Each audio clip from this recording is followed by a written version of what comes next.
I'm Michael. I've been with the Mesh for a couple of years now, and I'm here to MC tonight. Welcome, everyone. For the people returning, thanks for coming back. For the people that are new, you have a great night ahead of you. This night is split up into two different parts. The first part will be about half an hour. We have three different presentations from Willem on Tiago's hub diagrams and the install questionnaire. Scott just came back from Hawaii on a trip with a vacation, but also some work with community networks. And Brian's going to give an update about the mesh over the past month. So we'll have those three presentations, and then afterwards we'll go off into different working groups for installs, for the network operation, and for new members, just to get a sense of what the mesh is and how you can participate. So with that, we'll bring up Willem to talk about Tiago's hub diagrams.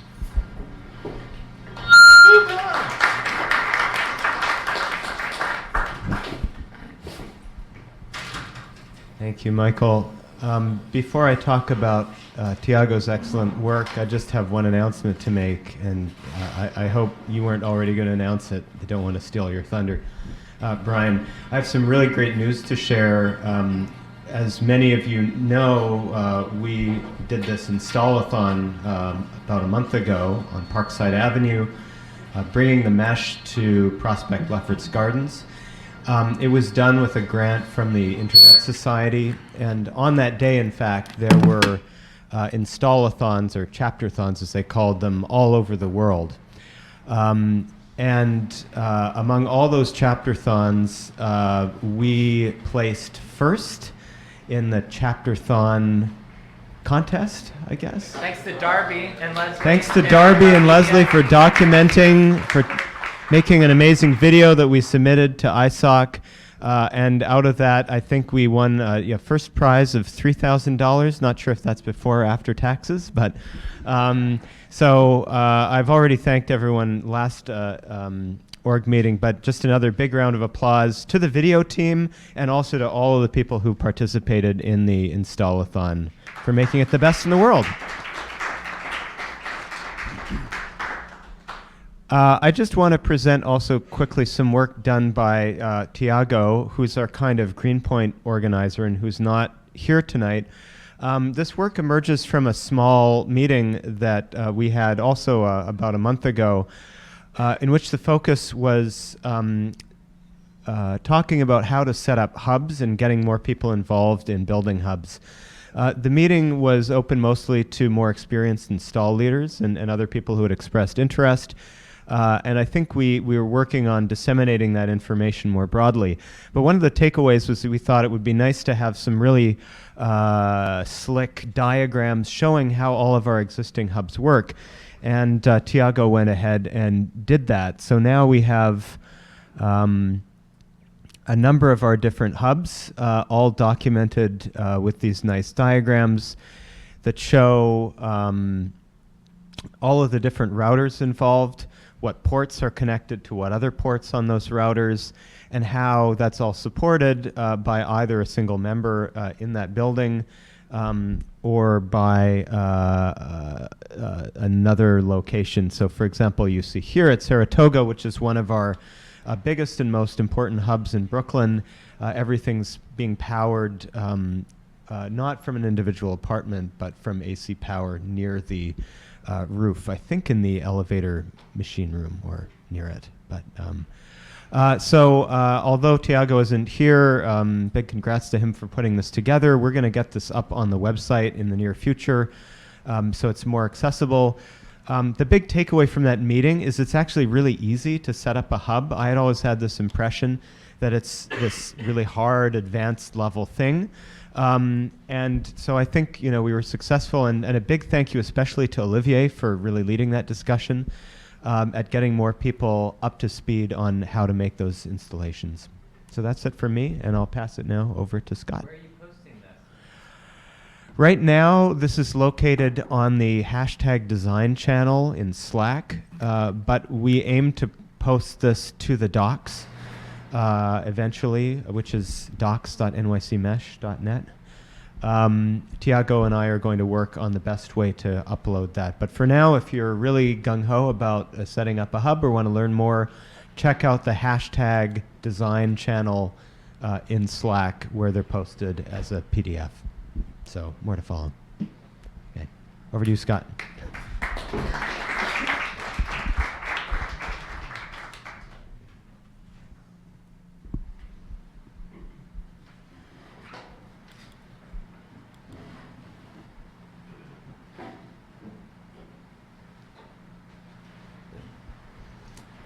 Hi, everybody. My name's Scott. I'm a mesh person. And just wanted to talk a little bit about a great opportunity that Mesh participated in this last year that I had the great honor and privilege of representing NYC Mesh at. It was in Hawaii, which is really, really great, but actually does occur all over North America. It's an annual conference called the Indigenous Connectivity Summit that's put on by ISOC. Again, another a very close friend to Mesh, and of which we're kind of a member in many ways. And so I just wanted to talk a little bit about what that experience was like and share it with everybody with a couple of outcomes that I thought were pretty exciting and cool that I wanted to take back and share with our community here. So we officially participated in this roundtable about Native and Indigenous connectivity fundamentals. And so leading up to the conference, we participated in a lot of workshops and other sorts of ways to try to educate folks about community networks and how they operate. The conference was attended almost entirely by Indigenous communities across North America. So everybody, folks from Northwest Territories, across the Southwest, in Hawaii also, and particularly we're working with a Native Hawaiian community in Oahu to be able to set up a community network for the first time. And so these are just some of what we were talking about. But overall, the kind of conference was actually sponsored by the Internet Society, as I mentioned. A little background about the Internet Society, if everybody here isn't familiar with who they are. They're an international advocacy organization. Up until very recently, they actually owned the .org domain name, which is now a controversial subject, but nonetheless, still do. Right, they're in process with ICANN right now. But nonetheless, they do incredible work. And a lot of that work actually is supporting NYC Mesh and people like us all over the planet. As Willem kind of mentioned, there was a chapter-a-thon that had 29 countries participating in it, which we're really honored to have been able to win.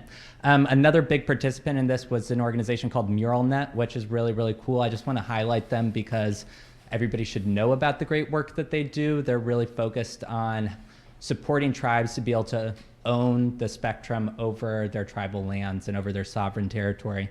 And so they actually do that through petitions to the FCC to be able to actually have access to spectrum and then be able to use that to set up community networks on tribal lands. It's a really, really cool organization. They do great work.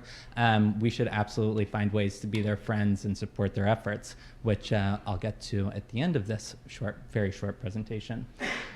This is just an outline. This is where we were. This was the community that we are operating and building a community network in. It's actually quite a bit different than how NYC Mesh operates. It's all operated over 4G, but it was a really incredible experience in that a lot of the conversations that were taking place in this space, and particularly for this community, which is a Native Hawaiian community, doesn't actually recognize the federal government's ownership of Hawaii and is trying to create a sovereign land in Hawaii. What was really interesting and exciting about a lot of the conversations were conversations about sovereignty and self-determination. And I really think that that's an exciting, cool thing that our community, being in New York, actually has in common with a lot of community networks everywhere. So, you know, we spent 2 days building and educating folks about community networks, and in many ways it was doing a lot of the work that we do every day here, which was really exciting to see replicated elsewhere. It's kind of hands-on education, doing seminars like what we were recently doing at the Queens Public Library that Zach was leading a presentation on, and doing work to try to give people the tools, knowledge, and resources they need to be able to join a community network, get access online, and be able to join a larger community. This was kind of the whole team that we were a part of, but I'll just skip ahead to some takeaways that I really wanted to kind of draw bring too, which is the kind of purpose of this conversation that I just wanted to offer and share with everyone, is NYC Mesh was invited to be an ally and participant in the forthcoming North American Indigenous chapter of ISOC. And I'd really love to try to find ways that we can be supportive of our brother and sister community networkers through that space. Another is I wanted to look into and explore the idea and would love to talk with other folks. This really helped catalyze, and I know a lot of other folks have represented NYC Mesh at other sorts of international and national forums and do cool conferences and end up meeting lots of great people doing really exciting work in the community network space. And I want to try to find ways that we can foster that kind of ongoing collaboration. I think a lot of times we meet people, whether they be in Greece or in South Africa or other places in the US that are doing exciting work. And we often have people reach out to us saying, hey, I want to start a community network in my community. What do I need to know? Or other folks are simply trying to create a place where we can collaborate and do that kind of work. I know that Jillian has been talking about trying to put something together for North American community networks next year, and NYC Mesh could potentially be a host of that. And in light of trying to work towards that aim, I was thinking about, should we create something like a hashtag community networks on our Slack channel that we can invite other folks to be able to participate in? So it's an idea that I'm really interested in and I'd love to share with others, and I'd love for others to be involved in trying to find ways that we can foster that kind of collaboration and learn and kind of learning from across the country or world. And then also within that, the other kind of take home that I was having that I'd love to offer is trying to do more of that work by inviting others into our space.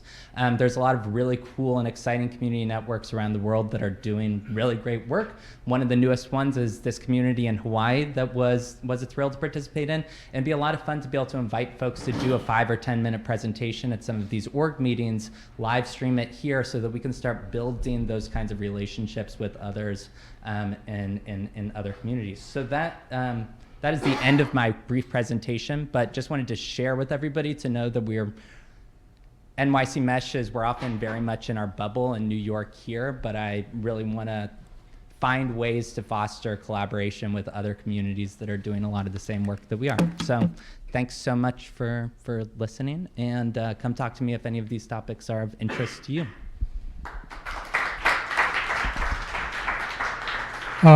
I'll add on some comments to that, which is you can watch that thing because we live streamed it, that event from Hawaii, if you go to the Internet Society Livestream.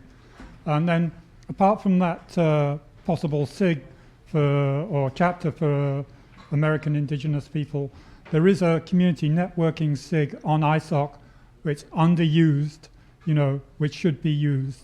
And the thing is that this is a project of the New York chapter, but if you get involved in another SIG, in other SIGs, then when you want to do things like apply for grants and make projects, if you've got 2 SIGs, 2 chapters and a SIG all working together, it's more power to you. So and then lastly I'll say is that on the global scene, APC is doing very great work on community networks, right?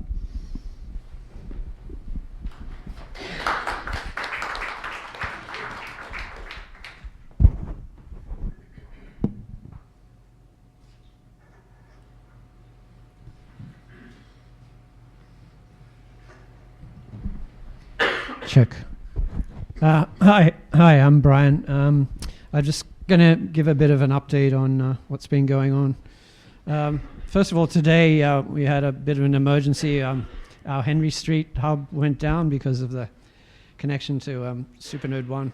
So this has been an ongoing problem, and I was the one that went down there in the rain. I was on the rooftop today trying to fix it. And one thing I did today was put up a backup connection to Supernode 1, which we might be able to use and stop this problem from happening. We've really, the whole downtown area has been a bit shaky because of the 60 gigahertz point-to-points fail in heavy rain. So we need backup connections between them. So this is something we're working on, and I think we might have solved the problem for at least for Henry Street today. So that was how I spent my day today. getting wet on a roof. The worst part of it, it's near an exhaust pipe too, so I got the rain and the exhaust, and it wasn't a good day. I wanted to go over a problem we've been having on installs, which is people have been unplugging their TP links and plugging the wrong power supply into the TP link. I'll show you what they've been doing.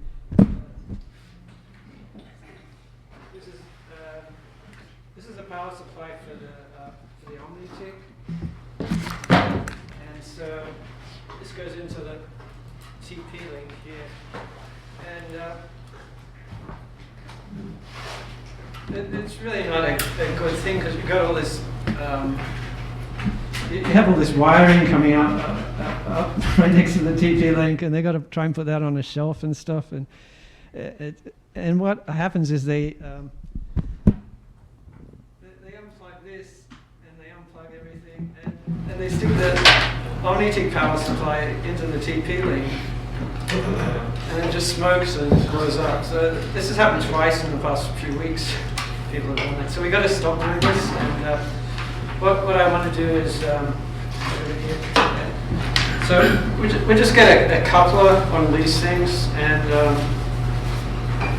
stick that on the end there, and use a patch cable longer than this one, and that way we have the important stuff that goes to the roof in one spot, and then we have the TP link somewhere safe on a shelf somewhere else.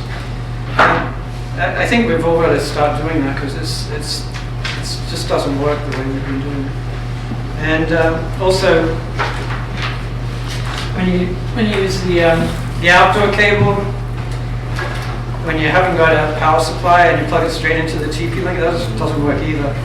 You sit it down on the shelf and the TP link goes out. We shouldn't do that, so we'll do the same thing. We'll use a coupler and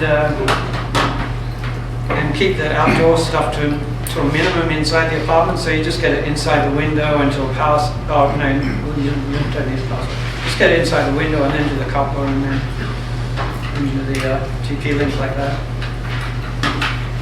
So yeah, that's going to stop people blowing up their TP links, and it also strains the RJ45 when you do that. So yeah, so if every install leader can start ordering these couplers and patch cables, and we'll help with our service calls. Use the mic, please. Back to the mic. Yeah. Another thing, we're very short on money. Each month we've been going down to like just under 3,000. We got to like 2,800 a couple of weeks ago, and we've really we have this one big underutilized resource, which is OmniTicks on people's roof with only one apartment, and you can do 4 apartments from one OmniTick, or 5 if it's an Omni only install. So what we need to do is go back to these buildings that have underutilized OmniTicks and just leaflet them. And this means the installs don't cost us very much because all the hardware's there. It's just cable and a TP link. So this is one way we can start to get our bank balance a bit more healthy, is doing this. And Oliver's got a list of all these buildings, so we're going to decide which ones to target and then just schedule it, and whoever's interested or around can come and help us leaflet buildings. Yeah, our large installs are still taking a long time, and I realize it's partly my fault, and that we're doing things sequentially rather than parallel, and we really should be working on lots of things at the same time. Like Grand Street, everyone's waiting for the antennas to get installed at the top, but there's so much else to be doing there. And yeah, we're trying to be decentralized, but we're not really doing that at the moment. We're doing everything serial instead of in parallel. So I I'm going to put much more effort into getting things organized in parallel, and I think all of us can work on this. There's sometimes, like Tiago's gone away for 2 or 3 weeks, and so a lot of Greenpoint stuff's going to get on hold unless we look after what he's been doing. So we've got to make sure that we don't think that one person's looking after it when we could be helping them or doing some other related task. But yeah, Grand Street, there's 3 completely separate things we should be working on all at the same time. And the same thing's happening with hubs. We have this mental block about finishing a hub or starting a hub. There's somewhere we've got these great rooftops and nobody's working on them at all. And there's some that are waiting on Grand, but we can do it, nearly everything before Grand's finished. So we should start working on all the hubs that are even depending on Grand Street. Thanks.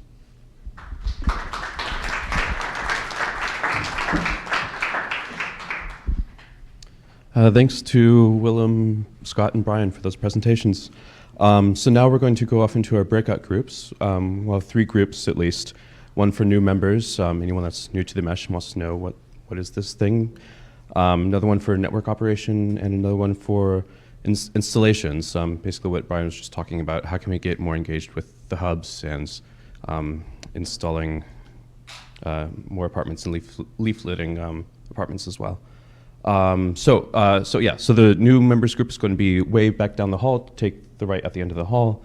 Network operation, I guess, in the big conference room midway down the hall, and then installation in here. And also feel free to talk to anyone, form your own groups, and have fun. Yeah, thank you.